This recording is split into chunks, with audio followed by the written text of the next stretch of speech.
Islamic State bwana Boubacar al-Baghdadi agapfa yiturikijeho igisasu ubwo yarasumirijwe n'ingabo za Leta Zunze Ubumwe za Amerika, agapfa ubwo yinjiraga mu mwobo mu buvumo agahita yiturikirizaho igisasu yari yambaye ku mukandara we, agahitanwa agapfana n'abana be babiri. Byatangajwe ko icyatumye yicwa inkomoko yabyo ari ikariso ye y'imbere yibwe ikabasha gupimwa hagakurwamo icyo bita DNA zikagaragaza ko ari we Boubacar al-Baghdadi bahigaga. Ibyo bigatuma ingabo za Amerika zamara mugabye igitero zitibeshye zizi neza ko ari we bagabye igitero, kuko bamaraga iminsi bashidikanya kandi baranamubuze. Aya makuru yashizwe hanze n'umutwe w'abakurude, abarwanya b'abakurude akaba ari batanze aya makuru, ndetse ikabivugwa ko ari bo banatanze iyi kariso nyuma yaho yibwe n'umwe mu ntasi zabo, zikayishyira Abanyamerika bakabasha gukora DNA bakabona ko uyu mugabo koko ari we uhigwa, bityo bakamugaba igitero nta kwibeshya kurimo, ndetse kikaba cyaranamuhitanye. Amerika ikabyina intsinzi. Ubwo umuyobozi wayoboraga Amerika yari bwana Donald Trump yaratangaje ati imbwa twayihitanye rwose, twahoreye abaturage yari imaze iminsi yica, twahoreye ubutabera bwa Amerika, imbwa Boubacar al-Baghdadi yapfuye uyu munsi. Dore rasiyo yo guhitana uyu mugabo Boubacar al-Baghdadi yagenze.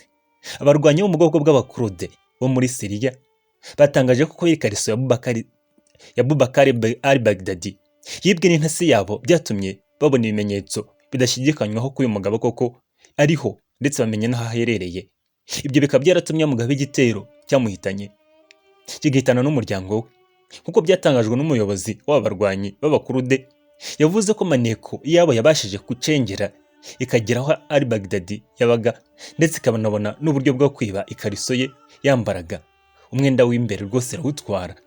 Mu biganiro bitandukanye ndetse no mu bipimo byakozwe, mu bipimo sano byapimwe muri ikariso, byagaragaje ko al-Baghdadi koko bidashidikanywaho, kandi bikaba ari nabyo byatumye abasirikare badasanzwe ba Amerika bagaba igitero kuri uyu mugabo, ari nacyo cyamuhitanye, ndetse agapfana n'umuryango we n'abana be babiri ubwo yarasumbirijwe, agahita yiturikirizaho igisasu yari yambaye ku mukandara we. Boubacar al-Baghdadi yari umuyobozi wa Kisilamu wa leta yiyitiye Kisilamu ya Islamic State, yari yarashinzwe n'umutwe wa ISIS. Ubwo Trump wari perezida wa Amerika bwana Trump yatangaje ko al-Baghdadi yishwe, agahita anatangaza ko ingabo za Amerika zabashije kwica iyi mbwa yahigwaga.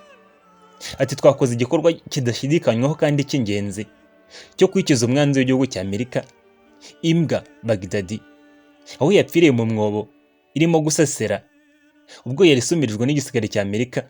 Ati ndashimira abasirikare badasanzwe b'igihugu cya Amerika bafite umuhate n'imbaraga zo guhitana ndetse no gucunga umutekano w'igihugu cyacu.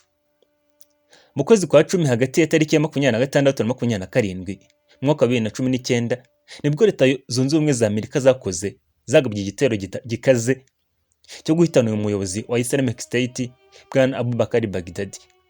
Iyo operasiyo yahawe izina rya Kira Mura.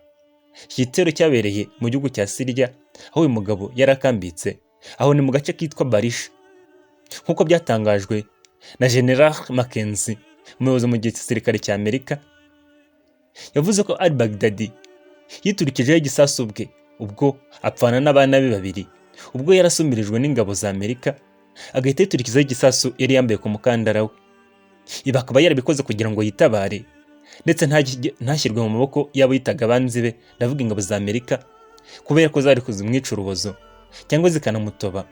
We yahisemo inzara yihuse yo kwiturikizaho igisasu, ndetse agapfana n'umuryango we. al-Baghdadi yapfanye n'abandi bantu bari kumwe nawe, ni ukuvuga bamurindaga, ndetse iki gitero kikaba cyaragabwe kikasenyagura aho yari akambitse, aho mu gace ka Barish. Ikinyamakuru cya New York Times cyatangaje ko gifite amakuru yizewe ko iyicwa rya Boubacar al-Baghdadi ryaturutse ku makuru yatanzwe n'umugore we, ndetse n'ubutasi bwa CIA bushingiye ku makuru yatanzwe n'abarwanyi b'abakurude. Ariko bwana Trump yatangaje ko amakuru yatanzwe n'abarwanyi b'abakurude ariyo yashingiweho, ariko avuga ko batigeze bagira uruhare mu gitero cya gisirikare cyagabwe kuri uyu mugabo. abarwanyi b'abakurude bamaze igihe barwanira ubwigenge cyane cyane mu majyaruguru ya Iraq.